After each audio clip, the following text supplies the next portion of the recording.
Ready to get started. It's a real pleasure to welcome Dr. Rebecca Lawrence from Stockholm University. She's a researcher based there. I've known of Rebecca's work for many years. She contributed to a book I edited with Kiran O'Farkelly several years ago titled Earth Matters, which was on indigenous engagement with the mining sector. And Rebecca is from Australia originally, so she's back on holiday presumably, and also doing a working holiday. She's a graduate of Macquarie University and did her doctorate under Professor Richie Howard, and so she's very well known in this arena with indigenous relations and mining, and she's just received a large research grant from the Swedish government, about $1.5 million grant over 4 years, to look at indigenous engagement in the mining sector, particularly around the Sami communities in Scandinavia, but there's also South African and Australian components. So she's going to share with us details about that and some of her other work. So thank you for coming. Thank you very much, Celine, and thanks everybody for coming so early in the year. I'll begin by acknowledging the Indigenous Sami communities with whom I've worked for and with, and also the traditional owners surrounding the areas here at the University of Queensland. This is somewhat of an introduction to mining in Sweden for somebody who knows absolutely nothing about it. If anybody here does know things that I've not mentioned, please feel free to speak up, or if I get anything incorrect here. This is a view from the Arctic. So pretend you're standing on top of the Arctic looking down. You have Sweden here, you have Finland here, and Norway over here, and you have the Cold Peninsula of Russia. This red area is known as Sapmi. Sami Land, the traditional land of the indigenous Sami people. And this is the area I'm going to be talking about today. Just a few basic facts on the Sami. The only recognised indigenous people of Europe so far. About 80,000 Sami people living in Sapmi, of which around 20,000 are living in Sweden. Although those statistics are very hairy because ethnicity is not permitted to be collected in census statistics in Scandinavia. Sami languages are alive, and there's lots of revitalisation Sami language projects going on. So, what do Sami people do? Well, many Sami people are not living a traditional lifestyle. Many are living a combined lifestyle of tradition and what we would consider modern Swedish or Nordic culture, and some are living more traditional cultures, which is mainly constituted by reindeer husbandry and also hunting and fishing. Reindeer husbandry is somewhat of a loaded ethnic marker, particularly in Sweden, as to be a reindeer herder means that you have access to the rights, to land rights, to hunting and fishing rights. So there are many Sami who are excluded from these rights. These rights are enshrined in a piece of legislation from the late 1800s, and that legislation has, in principle, not changed. Reindeer herding rights exist over half of Sweden, so these impact upon both state lands and private landholders. It's a user right, so it can coexist with private property rights, which causes, obviously, lots of conflicts. As I mentioned, only those Sami who are members of official Sami communities, which are a legal entity, are permitted to fish and hunt on traditional Sami lands. So there are lots of contestations over who belongs to Sami communities and who doesn't belong to Sami communities. And only about a quarter of the Sami population in Sweden belong to Sami communities. I would argue, and have argued, that Sweden, which I'll be talking about today, is constituted by a unique non-recognition of Sami rights. So too is Finland and Norway, but Sweden and Finland certainly stick out. Now, there's this kind of idea in Scandinavia that indigenous people don't exist in Sweden, don't exist in Scandinavia, they exist in other parts of the world. So Swedish children, when learning about indigenous people, learn about the First Nations in Canada, or they learn about Aboriginal people in Australia.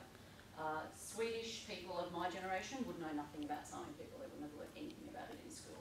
So there's this salt water thesis, and the Swedish government has consistently argued that there are no indigenous people in Scandinavia because Sweden never went abroad over saltwater oceans to colonise. This is known as the saltwater thesis. They have retracted officially from that argument, but that has not meant anything in practice. The Sami Parliament, I should also mention, which I've done an evaluation of for the state government. The Swedish government is an agency under the Swedish state and does not have any independence from them. When I produced a report for the Swedish government, reporting as many evaluations had reported previously, that this constituted a conflict of interest because the Sami Parliament had many interests that were in conflict with the state government. They refused to publish the report. So I published that later as an academic article. There is a legal non-recognition of Sami rights in Sweden and Scandinavia, which is rather unique.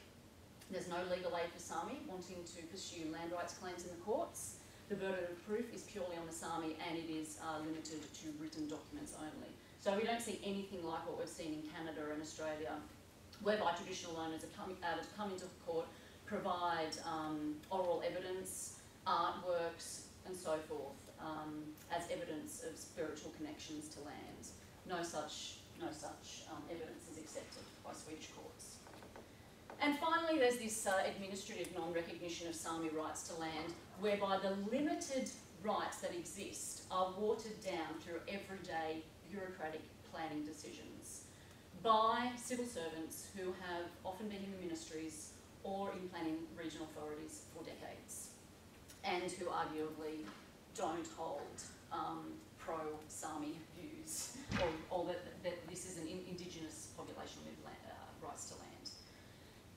Environmental impact statements are very limited. Social impact assessments barely take place. If they do, a consultant might do a few interviews. But the results of social impacts and what comes through those interviews is never linked back to the fact that a resource development might actually have impacts on the community, and that might have impacts for how development takes place. Those findings seem to be completely distanced from the view that it would have to influence the project. Okay, so Sami land rights are completely unresolved in Sweden. I was myself surprised to find this, and most people travelling to Sweden find this to be a surprise as well. So, 200 years of history in 2 minutes. So, there is a long history of colonisation in Sweden, which is somewhat different to Australia. For many hundreds of years, Sami and settlers lived side by side and had equal rights to land up until the mid-1800s. Now, as land rights conflicts between settlers and Sami increased, and ideas of nomads and savage populations flourished throughout the colonial world, Sami were deemed to be incapable of owning their land and unfit to manage it.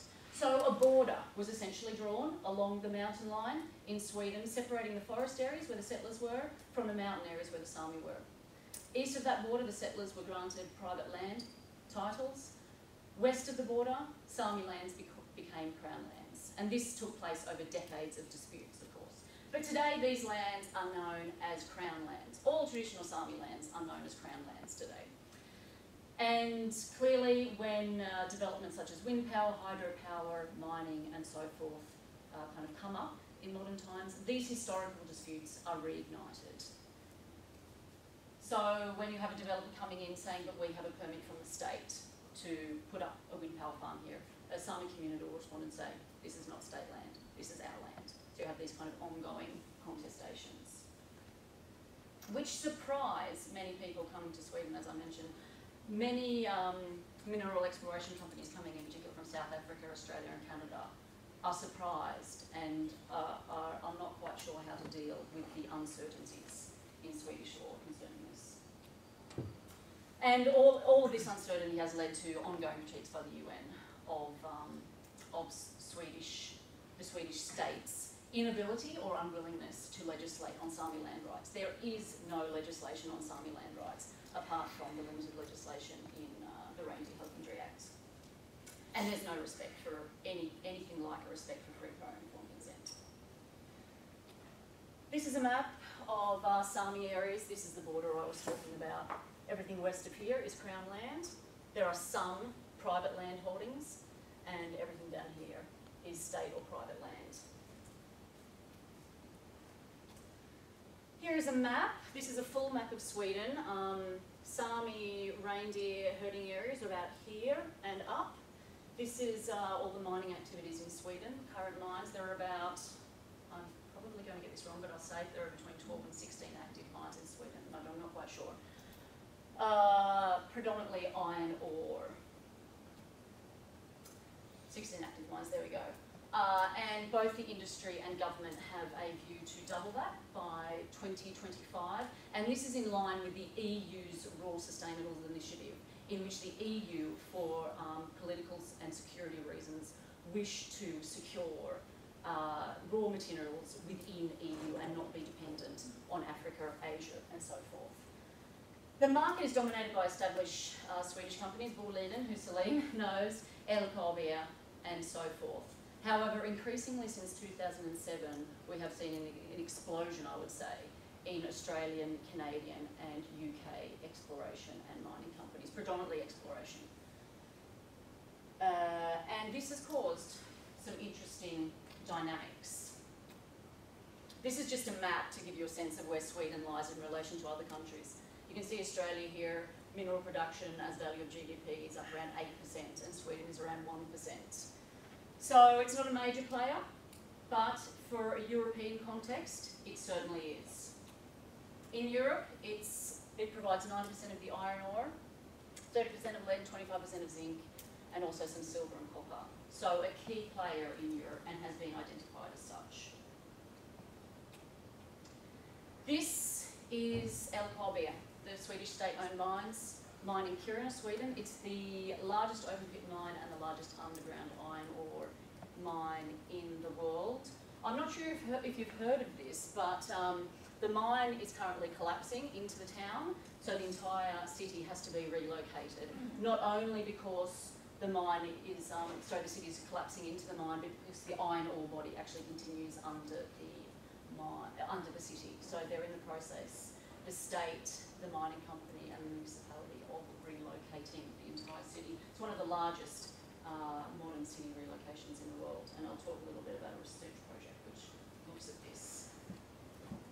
Now, Sweden and LKAB and the Swedish state-owned mining companies, along with policy institutes such as the Fraser Institute, are very keen to present Sweden as a country in which it is safe to invest. So the Swedish government kind of puts out pamphlets and markets itself, particularly to Australian, Canadian and UK exploration companies, as this is a great place. You know, they provide free geological material, the whole Swedish Geological Survey, their database is open to anybody, you don't pay for it, it's like a free-for-all. So this is the view of Sweden as a very safe place to invest. However, protests over mining and exploration are becoming increasingly common. This is in Stockholm, and here you see both environmental groups, Sami communities and so forth protesting over mineral exploration and mining activities. Why is this? Several foreign and Swedish mineral exploration companies have gone bankrupt or on the brink of bankruptcy, and there have been major headlines about this. Not only in the media, but there have also been physical environmental impacts whereby Swedish taxpayers are left paying $1 million Swedish kronor a month, which I think is about 20,000 Australian dollars a month, which doesn't sound like much, but over the years it adds up, to run a water filtration system to stop a disused mine that was abandoned by a bankrupt company to stop heavy metals leaking out into the water. And this is in a country where Sweden claims that they have amazing environmental protection. Sami communities are left without conversation. Example of Blackstone, a Canadian mineral exploration company that took off and left a individual reindeer herder in debt of 800,000 krona, which is about $120,000. And of course, the sustainability of mining is being questioned, and it is also being questioned to what extent Sami and Indigenous rights are being respected in this context. So, against this backdrop, several research teams have been applying for research money. This is very much a kind of new question. From an Australian context, this I'm sure resonates and sounds very familiar, but there really hasn't been any research addressing these kind of environmental and social impacts of mining and the dynamics with local communities.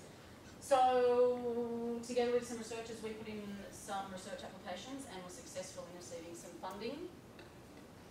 One research project in which I'm involved, which looks specifically at Indigenous rights, and I suppose my purpose here in presenting this here is that we are very interested in what's going on in the Australian research and also practitioner environment here.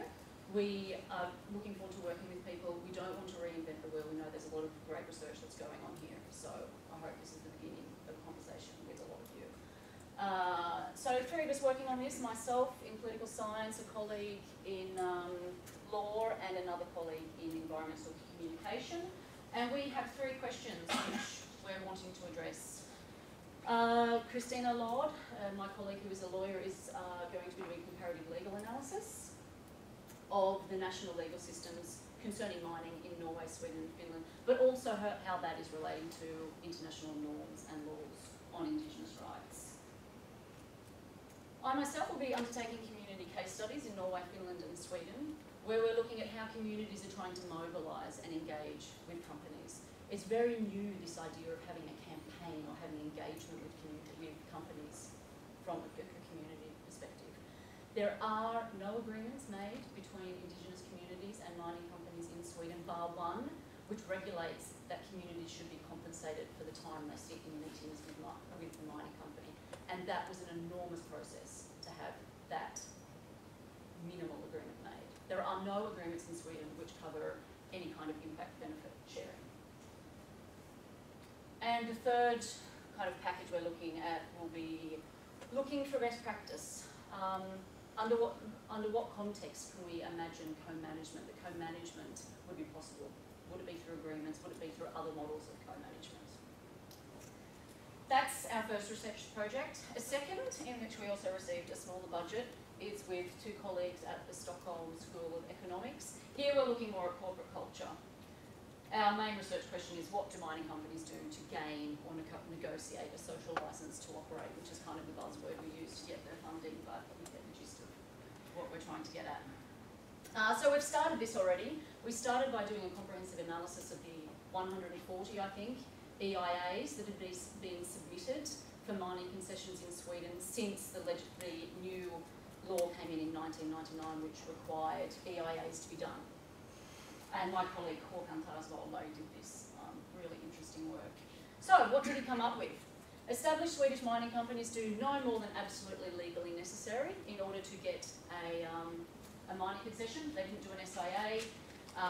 And interestingly enough, there was a pre-legislative application rush. So in December of 1998, 64 applications were made for mining concessions, which says there might have been some collusion between the mining concession permit authority and the companies involved.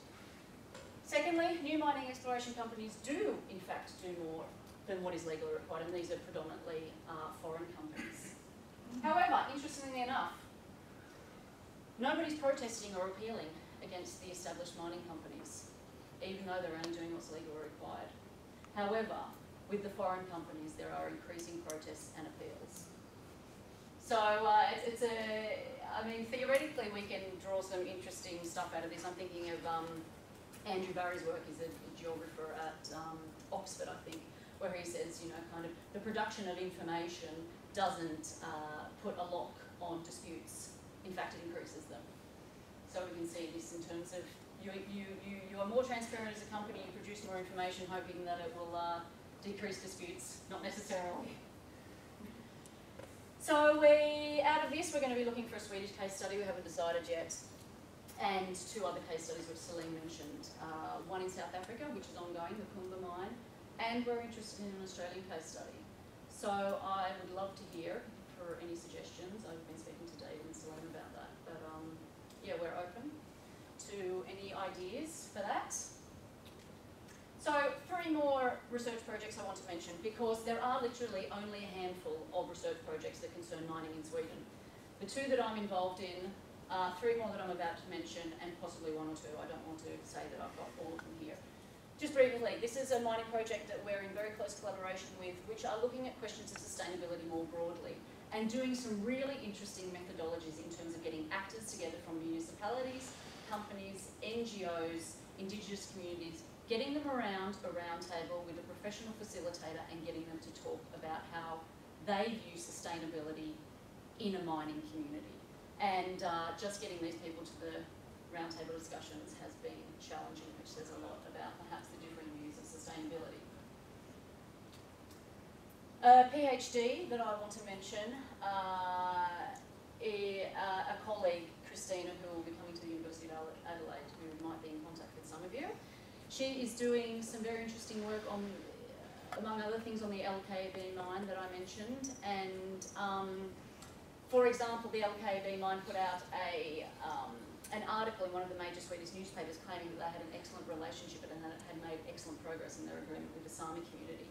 And the Sami community was signed as an undersigned on that article, and there have been a lot of disputes afterwards about how that process went forth, with how that article was actually drafted, and what role the community actually had in writing that article whatsoever, which they had used as a PR campaign by the mining company. And finally, another PhD thesis, which is looking at the relocation of the Kiruna city, and Elisa Maria Lopez is doing ethnographic work with the town planning and architectural firm, White, I believe they're called, trying to understand how this enormous urban city planning project is actually taking place. That's my summary of mining in Sweden, Indigenous rights in Sweden, and the research that's currently taking place. I would love to hear reflections on any kind of overlaps with what's going on here. I mean, I'm sure there are lots of synergies. I have done some research here myself previously before I moved to Sweden. But yeah, I just wanted to give a background and hear some thoughts.